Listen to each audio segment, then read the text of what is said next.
জীবনটা খুবই সংক্ষিপ্ত। দেশে থাকেন আর প্রবাসে থাকেন, জীবন কিন্তু আস্তে আস্তে বরফের মতো গলে শেষ হয়ে যাবে। অতএব আমি আল্লাহর কাছে নিজেকে সমর্পণ করব, আমার নিজেকে নিয়ন্ত্রণ করব। আমি হারাম কোনো কিছুর সাথে সংশ্লেষ রাখবো না, হারাম জিনিস দেখবো না। এটা সিদ্ধান্তের ব্যাপার।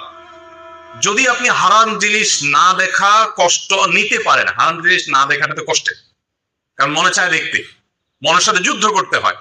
এই কষ্টটা যদি আপনি নিতে পারেন, নগদ একটা নিয়ামত পাবেন। সেটা কি? আল্লাহ তাআলা আপনার পারিবারিক জীবনে এমন শান্তি, এমন সুখ দিবেন যেটা আপনি কল্পনা করতে পারবেন। আর হারাম ভাবে যদি আপনার স্বাদ আপনি আস্বাদন করেন, আপনার চাহিদা আপনি নিবারণ করেন, তাহলে হালাল পথে আপনার চাহিদা নিবারণ করার নিয়ামত আল্লাহ আপনাকে বঞ্চিত করবেন, আপনি এটা নিয়ে নেবেন। আপনার স্ত্রী আপনার পরম সুখের কারণ হোক, এটা যদি আপনি চান, তাহলে আপনি অন্যের স্ত্রী দেখা বন্ধ করেন।